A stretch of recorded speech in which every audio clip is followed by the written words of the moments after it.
Oh, joining us now in St. Petersburg, we have our correspondent Roee Ruttenberg, all the latest on what's just ahead. Roee, great to see you over there. Looks nice and sunny behind you in St. Petersburg, but there is so much to discuss. And we, of course, know that the G20 is the premier lead, as we say, for the most pressing issues. But there seem to be so many these days, all the way from Syria to the global economy. As it moves into day one, what do you think will dominate the talks for the heads of state and heads of government there? Well, James, there's a disagreement here about what should dominate and what will dominate. Again, the Russian government has set the agenda for the G20, the first time hosting it in 20 years.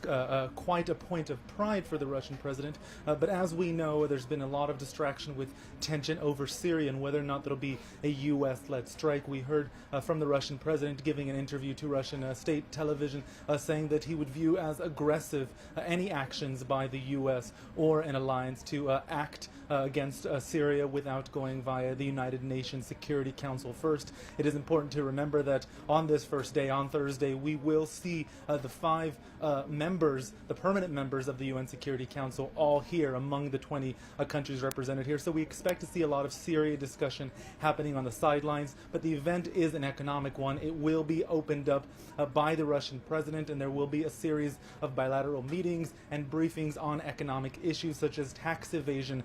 Last week, China became the 20th member of the G20 to sign an OECD proposal that would allow for greater cooperation on the sharing of bank information. So we expect to see some momentum on that. We do expect some type of joint meeting with the BRICS countries. Of course, China is part of that, to discuss a sort of a loan program or a fund that would allow the BRICS countries to grow and to grow together, many of them bearing the brunt of actions, quantitative easing, for example, in the U.S., fiscal policies that are affecting these emerging countries. So a lot of discussions happening already on the first day here.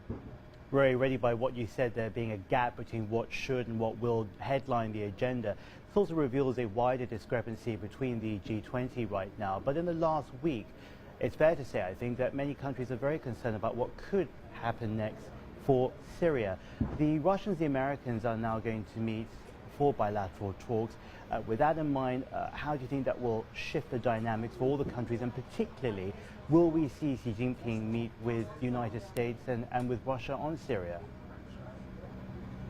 Indeed, we understand that the first meeting for the Russian president, the first official bilateral meeting, will be with the Chinese leader, with Xi Jinping. That's scheduled to happen at about midday here, 4 in the afternoon Beijing time.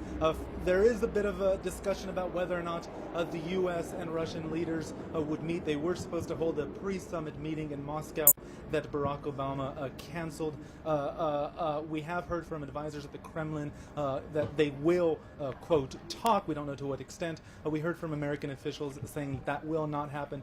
But these are very close, tight-knit meetings. There is a chance that perhaps the Russian and the American leaders will sit next to each other at a meal or pass by a camera together to send a certain message. But that is a very carefully framed message. And we do understand that the Chinese leader will meet separately also, not just with the Russians, but also with the Americans.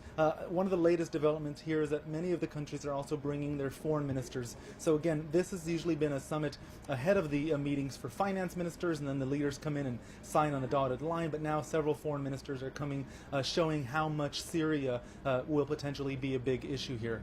Oh, we of course know that you'll be with us right throughout the G20. Thanks so much. Looking forward to that. Roee Ruttenberg joining us there in St. Petersburg, Russia.